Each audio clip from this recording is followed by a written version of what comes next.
the Nashville 2 podcast with your host, Edward Fox. Well, g'day viewers and listeners. It's Ed Fox with Nashville2.com. What is Nashville 2, you ask? So Nashville2.com, it's all about telling your story. So you're Nashville 2, let's tell your story. And today I have a guy that's like pretty well known. He knows a lot of places around the world. He's photographed them, but one of the best places he's enjoyed is Nashville. You know, interestingly enough, me being an Aussie, he has taken pictures of Nashville, but he still hasn't been to Sydney. So Nashville's more important to him than Sydney. So he's been around Nashville 8 years on and off, and he travels the world taking photos. Welcome my guest, Craig Alexander. G'day, Craig. Thank you. Thanks for having me. Really appreciate you. Hey, no worries. It's fun to connect and fun having you on the show. I'm from the deep south, so I'm trying to learn to talk northern. So I guess I should have said g'day, y'all. Yeah, you totally sound southern. Like, right. I wouldn't have thought Australian one bit. Don't worry. Well, Australian is southern. I'm just saying, southern hemisphere. So, okay. So, Craig, first thing I want to know, I think you've got some British ancestry, and me being Australian, that's kind of fun for me. So, tell me a little bit about your story, because I think I read somewhere that you like British, English, maybe even some French, and then some American. What's the story? Yeah, I'm a landscape photographer. I've traveled to over 30 different countries and cities to photograph panoramas, skylines, cityscapes, and just kind of capture the essence, the landmarks of each city and country that I go to. If you look at the background behind Ed here, that's one of my photographs of Nashville, one of my more popular ones. And so I was born in Florida about 29 years ago. And I had a British mother and an American father, and we traveled around the world a lot. They did real estate development, so lots of reasons to travel. And at the age of 8 years old, I was moved to France. So brand new country, didn't speak the language. And I went to French school for a year, and I learned fluent French. A year later, I was shipped off to boarding school in southern England, about an hour south of London. So this was right when Harry Potter was coming out. So I was at a boarding school that it was this big Victorian castle, and it was just like Hogwarts with the Forbidden Forest, and it was a lot of fun. So I graduated high school at 16. Well, hang on. How long were you in boarding school? 7 years. It's very British to send you off to boarding school. I just want to say, the Australians. 100%. Yeah, it was actually an international school. There are over 70 nationalities there. Oh, so wow. In my dorm room, we had 10 people to a room, and we had Ugandans, Zambians, we had people from Hong Kong, we had people from Australia, people from Yemen. A lot of British Commonwealth. All over, Saudi Arabia, Yemen, Paraguay. It was a wild, eclectic mix of people, and it was really, really cool. I made a lot of lifelong friends from people in 100 different countries. It was great. All right. So then after that, you graduate high school. And then go on. Yeah, so I graduated at 16. I was very lucky. I got into an accelerated program, got to graduate early. I left home at 17, and I started working in interior design, traveling all over America, helping tens of thousands of families put their homes together. Right. And I found that anywhere I went, the number one request that I couldn't fulfill as an interior designer was they wanted pictures of their hometown, their home, the emotional landmarks of each place. So if we were in, say, Franklin, Tennessee, just outside of Nashville, they would ask for like the downtown square or like the high street or traditional kind of 19th century. And let's say if we were in New York or Chicago, it was easy to get pictures of New York and Chicago because everybody takes those. I can get stock photos. But if I was in Hickory, North Carolina, Franklin, Tennessee, these smaller places, there's a big gap in the market. So I'd work 7 days a week, 11, 12 hours a day. I was doing like triple shifts because I was young, I was ambitious. And when I get off work at like 10 p.m., I'd go out to places like Franklin, Tennessee, and I would photograph, the skyline, the local landmarks. And I started building up a portfolio of really kind of emotional landmarks that people associated with home. Like, what's the one symbol that represents your home? So if we're in New York, it was the Statue of Liberty or the Chrysler Building or Empire State Building or Times Square. If we're in Nashville, it'd be like the Nashville skyline. It'd be a Bluebird Cafe, it would be, the Parthenon, it'd be Broadway. If we're in San Francisco, it'd be the Bayside Bridge or the Golden Gate Bridge, that kind of thing. Right. And spent 6 years as a kind of interior designer / starving artist, because I do a bunch of interior design work and then I'd like run off to do some art shows and I'd fail at those. And then I'd come back to tail between my legs, having lost all my money, and gone back to interior design. And I did that flip-flop for about 6 years. And I finally kind of figured out how to sell art. And I opened an art gallery in Nashville in 2019. And I was really terrified. I was in a ton of debt at the time because I tried so many ventures that had failed, literally like 25 art shows in a row that had failed. But I opened my 26th venture in Nashville, in Franklin, actually. And it went really well. I sold probably $160,000 worth of art in the first year, and then maybe 305,000 in the second year, and then 700,000 in the third year.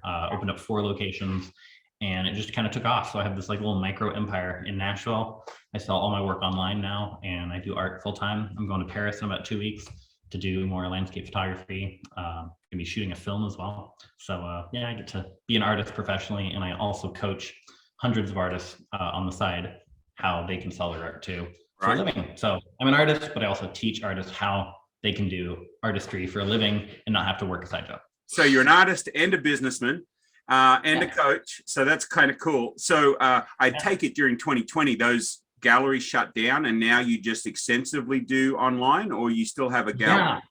So it was kind of it was an accelerant. It was a catalyst. 2019 was my first full year in business, and it was wildly successful.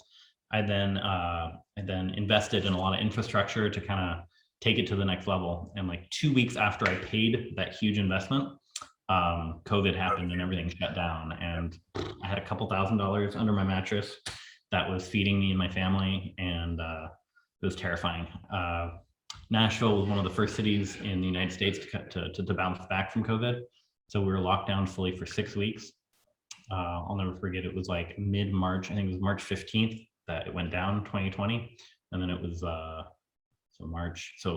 second half of March, all of April we were down. I was sweating bullets, like, being miserly, Right, yep. Groceries had to be $40 a week or less. And of course, all your bills are still happening, but you just don't have any income because the world shut down.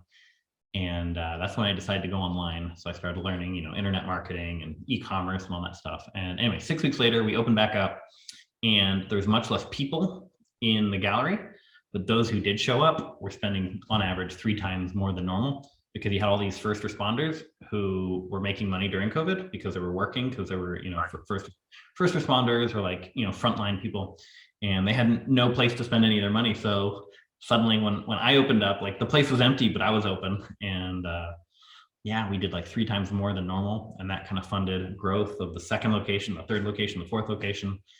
We opened up a gallery briefly in St. Louis, Missouri as well. And I started going online, and I sold over 3,000 pieces of art last year online, or between 2,000 and 3,000 pieces of art last year online only. And this year is going to be our best year ever. So it's really fun, and a story of growth, Right. So if somebody wanted to, maybe they've never heard of you, which is amazing, but maybe they haven't. Where's the best place for them to go? That's a great question. I actually have a special, like if you like Nashville, right? I have a special link. I could maybe even send that to you in this chat. Okay. You could maybe post it somewhere. Bet. But it's a special website where they can actually get some of my art of Nashville specifically for 50 to 70% off. Oh, wow. And I just ask for like the name, email, and maybe like a phone number, and I'll send them some information. And then if they want, they could either call in or they can order online. But it gives you lots of options, different sizes and everything. And yeah, they could get some Nashville art for 50 to 70% off, because we don't have to pay gallery fees because it's direct, which is great. What's great about the internet, it makes everything less expensive.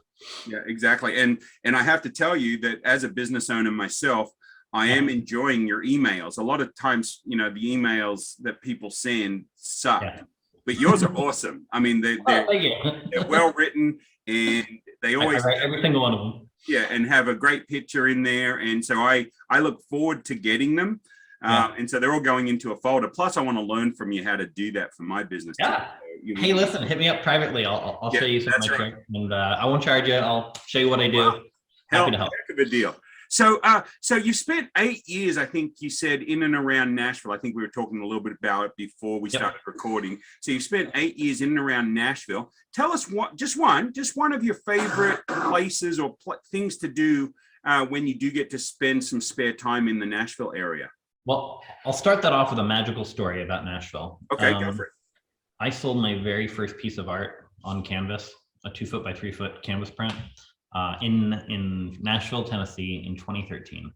Okay. I was 20 years old at the time, and I had been wanting to be an artist for my whole life. And this is the first time I ever put something out into the market, and it sold in the first day, and it blew my mind. It changed my life forever. I still get goosebumps thinking about it, but like, I remember it was a hot summer day, probably June or July 2013. Right. And this nice chap who, I think he sold insurance or something, he saw this Nashville skyline, very similar to the one that's behind you there. Right. And he loved it, asked me how much it was. And I told him, he's like, I'll take it. Can you throw a frame on that? Sure. And it kind of gave me the belief. So Nashville, I really credit, you know, I'll still be telling the story 30 years from now, but Nashville, I really credit with being that kind of catalyst, or that first sale that gave me that belief. And I sold the second one that day, and I sold out. I sold like 13 or 14 in the first week. And I traveled all over the world. I was in China in 2017. Spent a lot of time in New York City. I lived out in LA for some time, and just, it always came back to Nashville. So I moved back in 2019, and I lived there full time for 3 years. And now I'm in Florida. I'm going to be off to Paris. So I do travel around a lot, but Nashville as an artist, it'll always be my spiritual home. So with that out of the way, let me tell you a really cool place I like to go to. So there's this tiny little creek called the Harpeth River. It goes through Franklin, Tennessee. It's about 25, 30 minutes south of Nashville. Right. It's called the Harpeth River, and it goes through downtown Franklin. And late at night, I used to put on like shoes that I could get wet, roll up my pant legs, and jump into the river.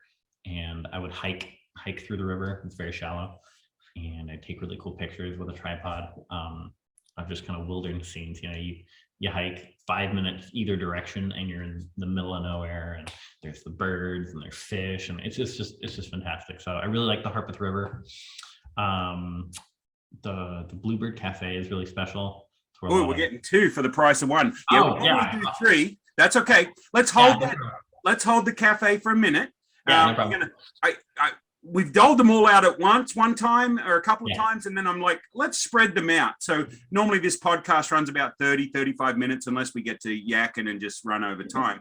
But there'll be video version and audio version. So if you want to look at some of Craig's pictures, Craig, I want you to talk about the one that captured my attention.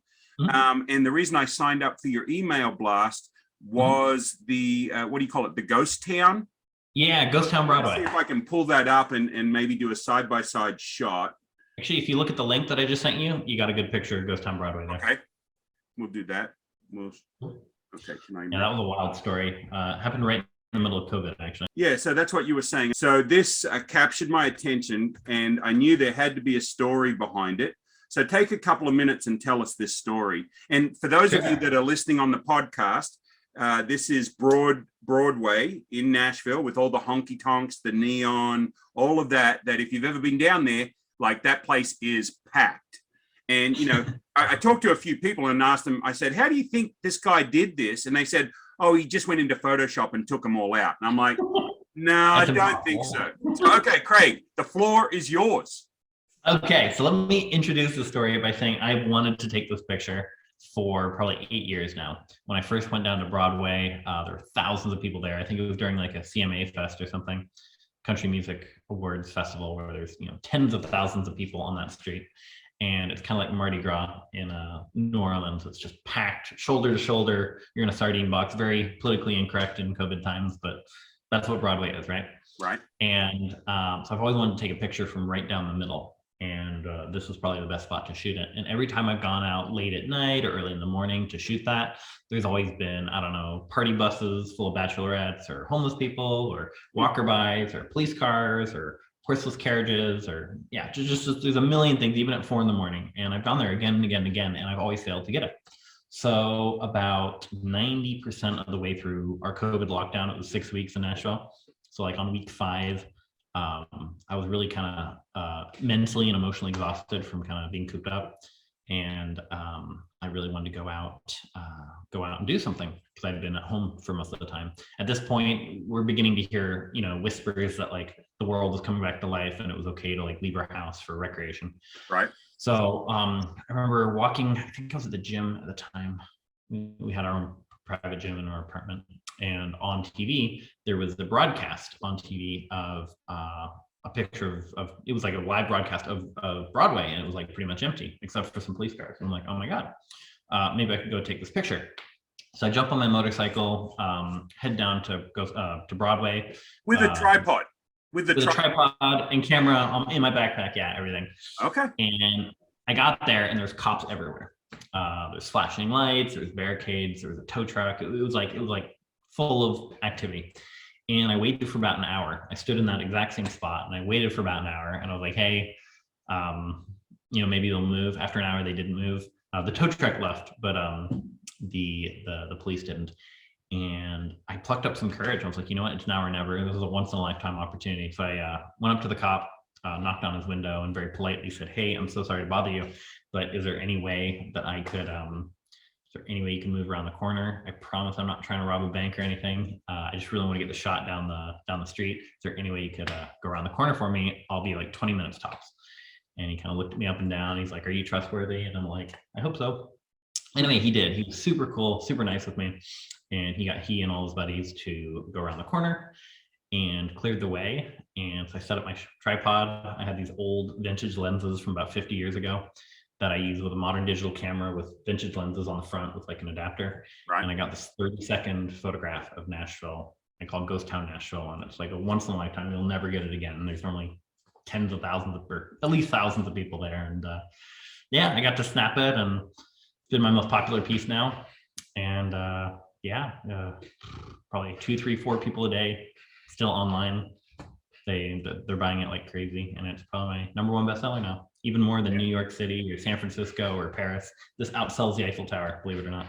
Wow. No, I'm not surprised. I love it. I love it. And I was thinking like, okay, well, I need to talk to him and see what it would take to use that as the Nashville 2 background. But I kind of like this one you're letting me use right now. So I was using one that's not as good as this one. So now I've got the best one, right, Craig? So yeah.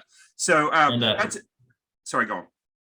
Oh, I was just gonna say that link I sent you there. They can literally secure that if they do want to read the story, or right, God forbid, if they want to get one for their house, they can get one for like 50 to 70% off.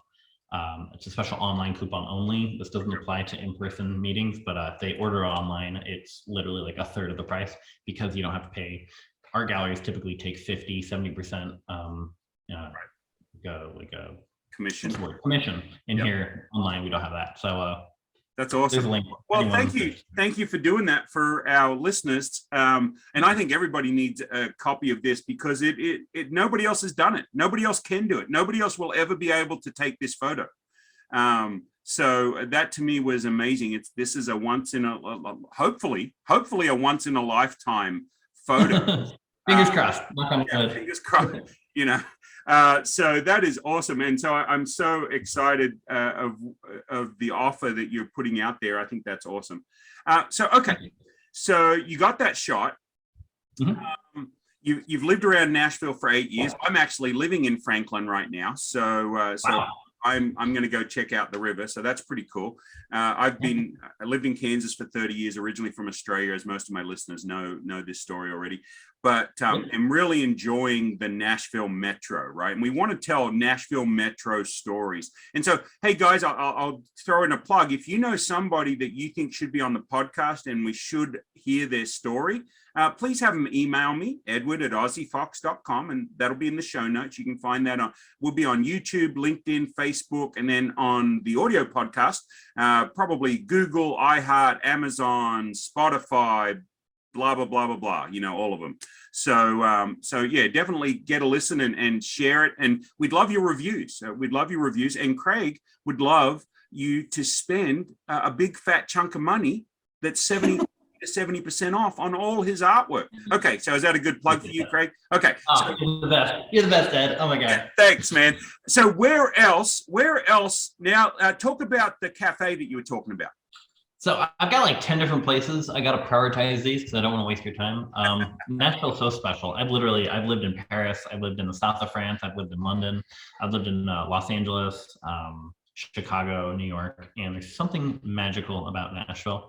there's so many hidden gems. People are so nice here. They're so welcoming. They're so kind. And I was there about 2 weeks ago. I did a private art show, invite only, and it really struck me how unique Nashville is. And so another one I got is actually the Blvd Cafe. It's a tiny, unassuming, maximum capacity, maybe 80 or 100 people, but many country music singers, like world renowned stars, got their start playing open mics at the Blvd Cafe. And it's impossible to get tickets. You have to book, 3 to 6 months ahead. It's kind of like a 5-star hotel in New York City. You have to know someone, or you have to book 6 months ahead. But it's just so magical. The inside walls are just plastered with, pictures of performers. Taylor Swift used to perform there 5 years before she put out, or 3 years before she put out an album.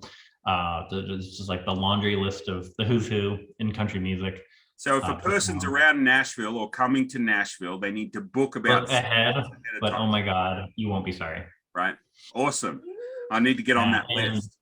You got another one? Let me know if you want others. There's a bunch of great other ones. Okay, well, give us a couple. So what I ask my guests to do is to just shoot me the link and a little blurb what they like about that particular thing after the show. We put it in the show notes. So you give me as you want to send me the info on. Oh, okay, cool. We'll keep it to 3 then. So we got the Blvd Cafe, the Harpeth River, and I think the third one is there is a hidden spot to go cliff diving in the summer. So there's a beautiful lake. It's like a state park. There's a beautiful lake called Percy Priest Lake. Okay. By not Hendersonville, Mount Juliet area. Right. And Hermitage, Mount Juliet on the southeast side of Nashville, and it's a beautiful reservoir lake. And people go fishing, people go canoeing, boating, all those kinds of things. But you can't access it by road, so you either have to hike about 2 or 3 miles, and there are these hidden cliffs. And there are ropes so you can get out of the water again. But you have 3 stages. You got like 5 feet jump, and then you got like a 25-foot jump, and then you got a 50-foot jump. And I've done all 3 of them. I'm a little scared of heights, but whenever I see an opportunity to jump off something that's safe, of course, but anytime I see an opportunity to jump, I challenge myself. I challenge myself to kind of overcome my fear of heights. And so it took a good 5 minutes on the precipice of the highest one before I dove. It looks terrifying on the top, but I got some really cool videos. Anxiety right now, even thinking about it. Like the 5 foot. Here's what's really cool, right? There's like a private yacht club marina kind of thing that you can drive up to, but then you either have to walk along the shore of the lake for a mile or 2, or I just flagged down a boat and said, hey, if I give you $5, could you run me over there? They're like, sure. So we gave them $5 and they ran us a couple miles across the lake, and it's literally not accessible by boat. But when we were there's like 30, 40 people. So it's February right now, so it's a little chilly, but in the summer, there is no better place for a weekend hangout. There's people had bonfires and they had chairs going there, and they're singing campfire songs with their guitars, but it was like a Mark Twain, settler. Is there a name for this area, or? It's totally uncommercialized. They're natural cliffs, and some local attached a rope so you can safely get out of the water, but there is no name. So you just go down to Percy Priest Lake, and you ask people, it's local lore, people know about it, and you ask about the cliffs and ask 3 or 4 people, and you'll get to the right place, and you might have to walk along the shore. And there's there's not a paved road, but there's a well mapped out road, that's well traveled, and you gotta walk about a mile or 2, but it's a hidden gem, which makes it all the more special. Awesome. Well, that is something that we've not had on the show so far, so that is it's very Instagrammable, we'll just say that. Yeah. Okay. Well, that's what it is this day and age. If a photographer says it's Instagrammable, you probably figure it's Instagrammable. That's the truth. Hey, Craig, I could talk to you for another hour, but any last minute, you want to put a plug in for your teaching courses or a plug in for your artwork? That's very generous of you. Thank you. So about a year ago, I was getting so many DMs in Instagram and Facebook asking people, artists reaching out to me and asking, hey, how do you sell your own work? I've never found anyone who's been able to successfully make a career out of selling landscape photography. So I kind of put together a online course for landscape photographers. And I teach you from the very beginning. You don't have to have any technical skills. If you can like learn to drive a car, you can learn to make this thing work. And I have over 300 paid students now. They're doing really well. And I have live web classes all the time. If you want to check it out, actually, if you give me 1 sec, I can actually get you a link if you want.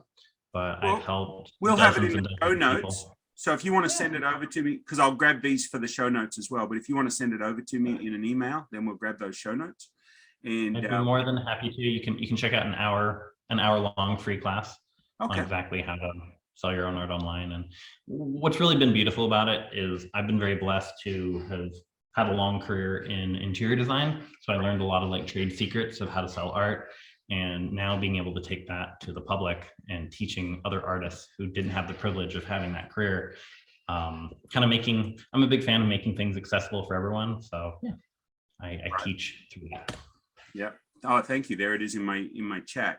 So one of the things that to me is interesting, I grew up pre-digital age, right? So I used to shoot with 35 millimeter, and I was getting into the medium format and just was trying to save money to buy that. And then I started hearing about digital cameras. So I sort of like, I'll hang on, and then they're like half a megapixel to start with, and now we're up to like 75 or 150 megapixel or whatever.